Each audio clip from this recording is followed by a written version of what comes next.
नमस्कार, मैं योगेश राणा। कर्नाटक चुनाव के परिणाम आने के बाद देश में कई सारे लोग धड़ाधड़ अपनी राय बताने के लिए उमड़ आए हैं। कई लोगों का कहना है कि कर्नाटक में बजरंगबली का नाम तो भाजपा जपती रही, लेकिन बजरंगबली ने जीत का हाथ कांग्रेस के सर पर रख दिया। ऐसा क्यों और कैसे हो गया, जबकि भाजपा तो बजरंगबली के भगवान राम की बड़ी भक्त है। और इन्हीं बातों से दो सवाल उपजे हैं। एक, आखिर राम के एकनिष्ठ और अनन्य भक्त नरेंद्र मोदी से भगवान राम के महान भक्त भगवान बजरंगबली कर्नाटक में मुंह फेर कर क्यों खड़े हो गए।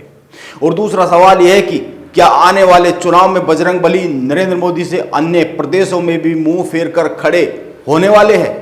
यह सवाल इसलिए भी जरूरी हो गया है क्योंकि देश के करीब करीब समस्त प्रदेशों और हिस्सों में भाजपा धर्म के नाम पर ही तो राजनीति करती है और 2024 के चुनाव में तो पूरी तरीके से राम के नाम पर इस चुनाव को लड़ने की योजना पर काम कर चुकी है। फिर क्यों कर्नाटक में धर्म की राजनीति नहीं चली? आइए कर्नाटक से आए कुछ तथ्य और संकेतों को समझने की कोशिश करते हैं। पहली बात, कर्नाटक की 224 विधानसभा सीटों में कांग्रेस ने 135 सीटें जीती है, बीजेपी 66 और जेडीएस 19 सीटों पर ही जीत दर्ज कर पाई। इन आंकड़ों के साथ एक और अन्य बहुत ही महत्वपूर्ण आंकड़ा है। कांग्रेस ने 2018 के मुकाबले इस चुनाव में 80 नई सीटें जीती है और इन 80 सीटों में से 75 सीटें बीजेपी और जेडीएस से छीनी है। यह एक बड़ी बात है। भाजपा कांग्रेस मुक्त भारत की मुहिम पर है और कांग्रेस भाजपा के पंजे से सीटें छीनने लगी है। कई लोगों का कहना है कि इसके पीछे सबसे बड़ी वजह है भाजपा चुनाव को सांप्रदायिक करने पर काम करती रही।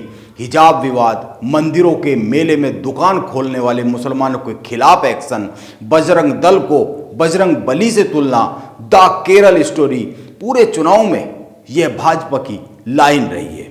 इसी तरह की चीजें चलती रही है। नरेंद्र मोदी ने खुद जनसभाओं में बजरंग बली को लेकर नारे लगाए, जबकि दूसरी तरफ कांग्रेस स्थानीय मुद्दों और लाभ की योजनाओं पर फोकस करती रही। महिलाओं के मुद्दों पर ध्यान दिया। 5 गारंटी योजनाओं में से 2 सीधे सीधे तौर पर महिलाओं पर फोकस रही। लेकिन क्या ये योजनाएं काम कर गई है? क्या केवल इतना ही भर है? इसको समझना चाहिए। मैं कहता हूं कि केवल इतनी भर वजह नहीं है, मैं ऐसा मानता नहीं हूं। उत्तर प्रदेश में योगी आदित्यनाथ के नेतृत्व में भाजपा को निकाय चुनाव में बड़ी कमाल की जीत मिली है, बहुत बड़ी जीत हासिल हुई है। भाजपा कर्नाटक से भी ज्यादा आक्रामक तरीके से उत्तर प्रदेश में धर्म की, हिंदुत्व की राजनीति करती है। अगर धर्म की राजनीति असरहीन हो गई है तो उत्तर प्रदेश में भी होनी चाहिए थी और भी कई सारे प्रदेशों में होनी चाहिए थी। दरअसल चीजों को बड़ी बारीकी से देखने और समझने की जरूरत है। उत्तर प्रदेश में योगी आदित्यनाथ ने 2 बड़े संदेश देने का काम किया। आप ध्यान दीजिए। पहला संदेश, मैं हूं तो आप सुरक्षित है, कोई गुंडा कोई माफिया मेरे रहते कुछ नहीं कर सकता है, सबको मिट्टी में मिला दिया जाएगा। उत्तर प्रदेश में कानून व्यवस्था बहुत बड़ा मुद्दा रही है। और दूसरा संदेश ये देने का काम किया कि मैं धर्म की राजनीति करता हूं, यह ठीक है, लेकिन बड़ी ईमानदारी से करता हूं। इसमें मेरा कोई खुद का निहित स्वार्थ नहीं है। मैं हिंदू हितों के लिए हिंदुत्व की राजनीति करता हूं। योगी आदित्यनाथ पर कोई 40% कमीशन तो छोड़ ही दीजिए, इस जैसा कोई छोटा मोटा आरोप भी नहीं है। जब धर्म की राजनीति की जाती है तो उसमें प्रतीकों का बड़ा महत्व होता है। योगी आदित्यनाथ धर्म की राजनीति के एक ऐसे प्रतीक के तौर पर धीरे धीरे खड़े हुए हैं जो बेदाग है। इसके विपरीत प्रधानमंत्री नरेंद्र मोदी के चारों ओर मौजूदा समय में ऐसे धब्बे बने और बुने गए हैं जो कुछ सवाल छोड़ रहे हैं। ये धब्बे हकीकत में है या नहीं है, यह सवाल नहीं है, क्योंकि राजनीति में सच और झूठ पर राजनीति नहीं होती है, परसेप्शन पर राजनीति होती है। लेकिन अभी मौजूदा समय में उनके चारों ओर कुछ ऐसे धब्बे बने और बुने गए हैं जो कुछ सवालों को जन्म देते हुए साफ साफ तौर पर देखे जा सकते हैं।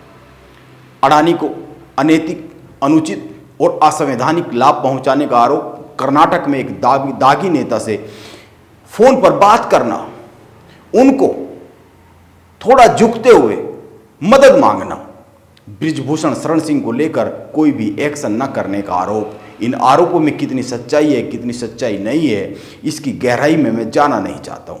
जैसा कि मैंने कहा, यह झूठ है या सच है, यह एक महत्वपूर्ण बात हो सकती है, लेकिन राजनीति सच और झूठ पर नहीं टिकी होती है, बहुत हद तक राजनीति परसेप्शन पर टिकी होती है। कई बार जेब से एक कागज निकालकर जनता को दिखा देना होता है और यह कह देना ही काफ़ी होता है कि यह फला के कारनामों का काला चिट्ठा है, यह मेरी जेब में है, इस कागज में सब कुछ लिखा है, मैं यह उजागर करने वाला हूँ। भले ही उस कागज पर कुछ भी ना लिखा हो, भले ही तह में बंद वो कागज कोरा हो, लेकिन उस तह बंद किए गए कागज को जनता सच मान लेती है अक्सर और बड़ा फैसला कर लेती है। यह देश की राजनीति में पहले घट चुका एक सच है, एक घटना है, आप याद कर सकते हैं। इसीलिए एक बात का सदैव ध्यान रखना जरूरी होता है, धर्म की राजनीति मन पर प्रभाव छोड़ती है, दिमाग पर प्रभाव नहीं छोड़ती और मन भावनाओं पर आधारित होकर काम करता है, तथ्यों पर काम नहीं करता है। वहां पर छोटा सा दाग, छोटी सी बात, छोटा सा एक अचानक आया मोड़ भी बहुत बड़ा प्रभाव डाल सकता है। आप इस संदर्भ को समझने के लिए लाल कृष्ण आडवाणी का जिक्र एक मुद्दे को लेकर कर सकते हैं, एक घटना को लेकर कर सकते हैं। अब जिन्ना की मजार पर वो गए थे, आप याद कर लीजिए, उसके बाद उनकी राजनीति का बड़ा यूटर्न आ गया, उनकी राजनीति ही समाप्त हो गई। इस घटनाक्रम को समझ और याद कर सकते हैं तो समझ में आता है कि राजनीति में परसेप्शन कितनी बड़ी चीज है। इसीलिए आने वाले आप व्यक्तिगत क्या है, यह कई बार छोटा हो जाता है, आपके बारे में जनता क्या सोचने और समझने लगी है, यह बड़ा हो जाता है। इसीलिए आने वाले चुनाव को लेकर नरेंद्र मोदी को बड़े संभल कर कदम रखने की जरूरत है, वो भी तब जब धर्म के एक अन्य प्रतीक धीरे धीरे उनकी ही पार्टी में बड़े कद के साथ बहुत ही साफ साफ दिख रहे हैं और जनता उनकी ओर बड़ी तेजी से आकर्षित हो रही है। आप यह एक बात को समझ लीजिए, जब विकल्प दिखता है और विकल्प कुछ कुछ ऐसा ही दिखता है और बहुत दूर नहीं दिखता, किसी अलग कोण पर नहीं दिखता, किसी अलग डायमेंशन में नहीं दिखता, वही दिखता है और उसी जैसा दिखता है, तो जनता कई बार विकल्प को उस ओर अग्रसर होने लगती है। योगी आदित्यनाथ। इसीलिए मैं तो कर्नाटक चुनाव के परिणाम पर केवल इतना ही कह सकता हूं कि प्रधानमंत्री नरेंद्र मोदी के लिए सावधान होने का समय है। यह थोड़ा रुक कर गंभीर चिंतन मनन की घड़ी है। नमस्कार, मैं योगेश राणा, आप बने रहें मेरे साथ।